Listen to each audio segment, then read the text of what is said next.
Anxiety, I think there's a gift in there. I think the gratitude that I have for anxiety it's the flip side of creativity. Correct. That your mind is racing, and sometimes you're trying to solve a problem in the future because you don't have anything to do now. Cut to the wide. It needs to be very wide. So I'm interested in this.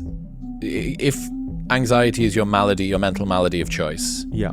And yet you've managed to get yourself to a state where you are in a sunny disposition at least some non-zero amount of the time. Sorry, just to go back to, because I'm still thinking about position, because people climb to a position and they think happiness is going to live there. And I think you'd be better served trying to make yourself happy and then worrying about where you're going. I think your happiness, your emotional well-being, working on that first seems to be a very sensible thing, because it doesn't live down the road. It doesn't live, you put $1 million in the bank, it won't make you less insecure. Interesting cultural phenomenon, because I think what do you think happened with Tate? Have you done a post-mortem on his ascendancy to No, I mean, the only thing I would say is that, young men, I feel, are in crisis.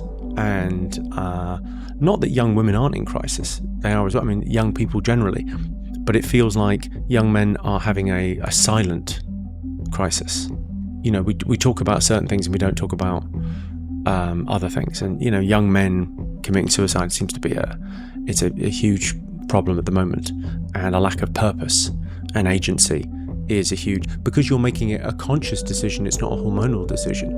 Then maybe you can actually do better, because you can not do the dumb shit. You don't need to jump from the high board, but you can move to a city where there's more opportunities, taking those risks that the average man takes.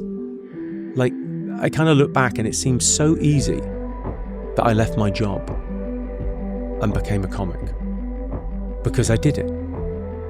The idea that was preordained was so fucking stupid. Such a ludicrous mid-20s Hail Mary catch of this life's boring, I'm going to go and do something more fun. Crazy.